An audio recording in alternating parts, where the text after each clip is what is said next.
ہم اس وقت جس صورتحال میں ہیں وہ صورتحال سب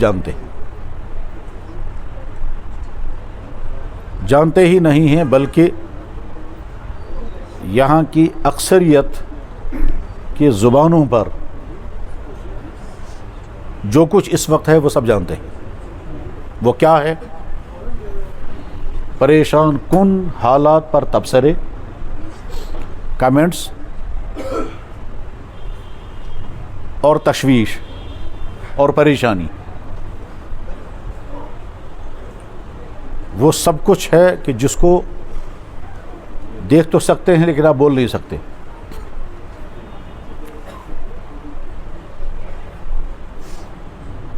اکثریت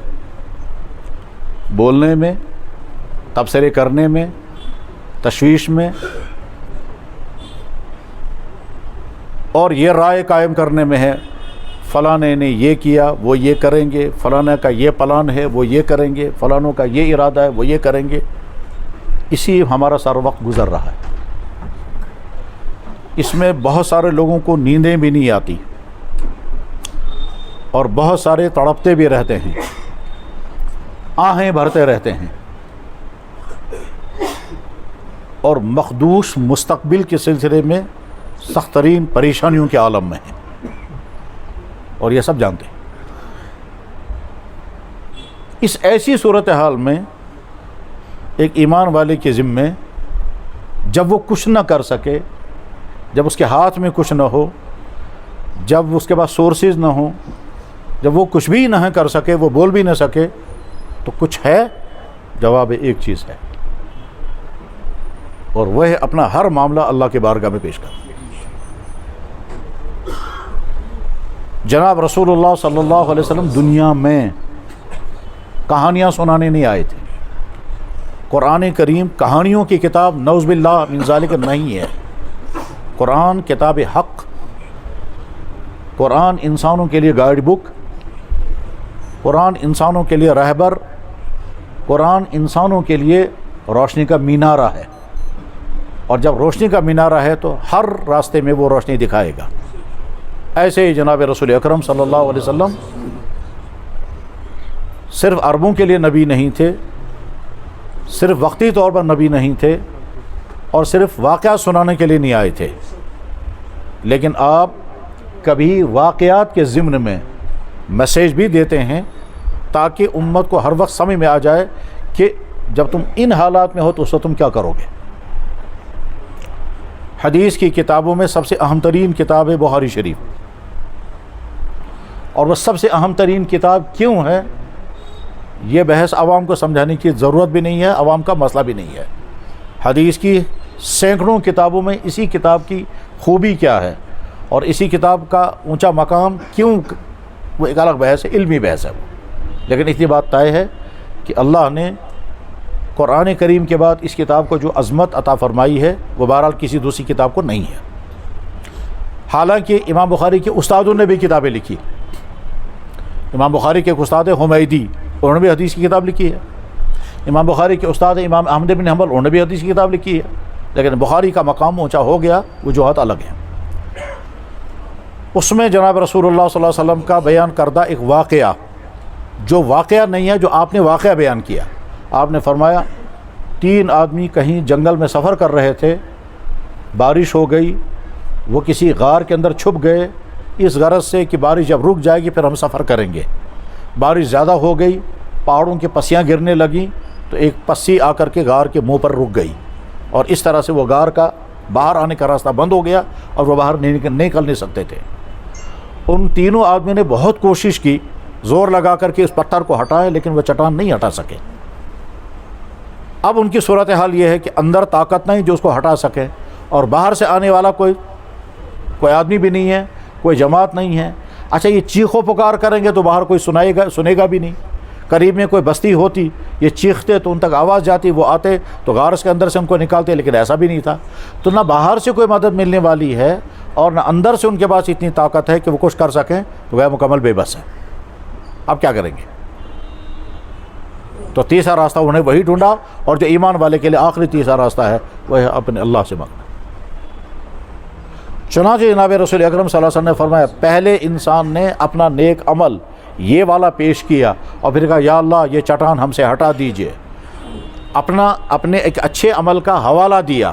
اپنے اچھے عمل کو بطور وسیلے کے پیش کیا، پھر دعا کی تو چٹان کے اندر جھٹکا لگا اور وہ تھوڑی سی نیچے آئی، کم سے کم روشنی اندر آ گئی، یہ سمجھے ملبہ پر بیٹھ گیا تھا۔ اب دوسرے انسان نے بھی اپنا ایک نیک عمل پیش کیا کہ یا اللہ فلاں مجھ سے غلطی ہو رہی تھی، اس سے میں نے اپنے آپ کو بچایا، اس نے کوئی کام نہیں کیا، اس نے اپنے آپ کو برائی سے بچایا۔ چنانچہ وہاں حدیث میں ہے کہ دوسرے آدمی نے کہا یا رسول اللہ، دوسرے آدمی نے کہا یا اللہ میں ایک گناہ میں مبتلا ہونے والا تھا، اور وہ یہ کہ میرے دل میں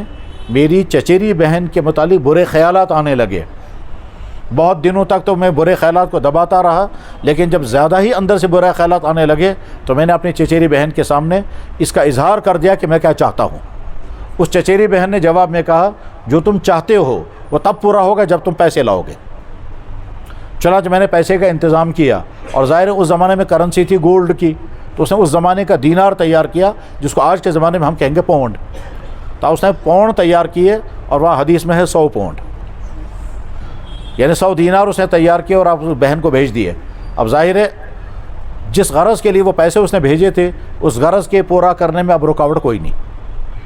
لیکن ہوا یہ کہ جب وہ مرحلہ قریب آ گیا جس مرحلے کے لیے یہ سارے پیسے خرچ کیے گئے تھے اور جس مرحلے کے لیے اس کو آمادہ کیا گیا تھا، تو عین اس وقت اس خاتون نے اس سے کہا اللہ سے ڈرو،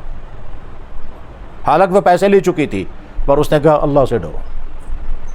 میں تمہارے لیے حلال نہیں ہوں، اللہ سے ڈرو۔ یہ کہتا ہے یا اللہ جو ہی اس نے آپ کا نام لیا اللہ، تو میں فوراً پیچھے ہٹ گیا۔ یا اللہ اگر آپ میرا یہ پیچھے ہٹ جانا آپ کو پسند آ گیا ہو اور آپ خوش ہو گئے ہوں گے میرے کہنے سے، اب تو رکاوٹ اس کو کچھ بھی نہیں تھی، یہاں تک یہ جبر بھی کر سکتا تھا کیونکہ وہ پیمنٹ کر چکا تھا، تو جبر بھی کر سکتا تھا، اور جبر کیا اگر اصرار کرتا نہیں میں نے پیسے دیے ہیں میں تمہاری بات اب اس وقت نہیں مان سکتا، تو وہ چاہے دل سے نہ صحیح ظاہری طور پر رضامند ہو جاتی، اور اگر وہ بالکل ہی نہیں مانتی تو یہ جبر بھی کر سکتا تھا، لیکن یا اللہ صرف آپ کا نام سن کر کے میں ایک دم پیچھے ہٹ گیا اور میں نے اپنے آپ کو اس گناہ سے بچا لیا۔ اگر اس گناہ سے بچنے پر آپ کو خوشی ہوئی ہوگی تو میں درخواست کرتا ہوں کہ یہ پتھر نیچے ہو جائے، چنانچہ چٹان اور نیچے آ گئی۔ پھر تیسرے آدمی نے بھی اپنا ایک عمل پیش کیا جو ایک مسلمان کے ساتھ خیر خواہی کا عمل تھا، دوسرے مسلمان کے ساتھ اس نے خیر خواہی کی۔ میں بس سنا دیتا ہوں کیا کہا اس نے کہا یا اللہ میں نے اپنے گھر میں مزدوری کرائی تھی، ایک آدمی نے مزدوری کی، شام کو اس کو مزدوری لینی تھی لیکن وہ چلا گیا اور پیسہ میرے پاس رہ گیا، اب میں انتظار میں رہا وہ آیا نہیں، تو میں نے سوچا اس کا پیسہ میرے پاس پڑا ہوا ہے، بیکار کے بجائے میں اس پیسے کو انویسٹ کروں گا آج کی زبان میں۔ چنانچہ میں نے اس کے پیسے سے بکری خریدی، اس بکری کی نسل چلنے لگی، اور اس کے بعد پھر میں نے گائیں خریدی، پھر وہ بھی بہت زیادہ ہو گئی، ان کی نسل چلنے لگی، پھر میں وہ گائیں بیچتی تو میں نے کھیت خریدے، پھر کھیت میں نے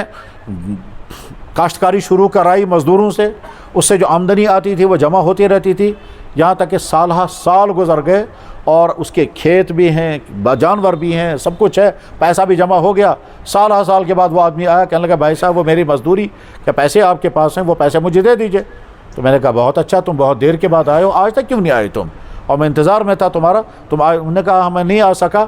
کچھ گلا کیا، کچھ شکوہ کیا، کچھ مجبوری بتائی، اور اس کے بعد کہا میرا پیسہ، اس نے کہا پیسہ تو تمہارا ہے، اس میں کیا شک ہے، مگر تم کو، اور کہا یہ کھیت بھی تمہارے، یہ جانور بھی تمہارے، یہ پیسہ بھی تمہارا۔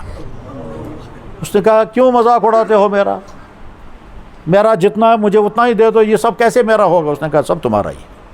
اس نے کہا میرا کیسے ہو سکتا ہے؟ انہوں نے کہا میں نے تمہارا پیسہ آج کی زبان میں انویسٹ کیا،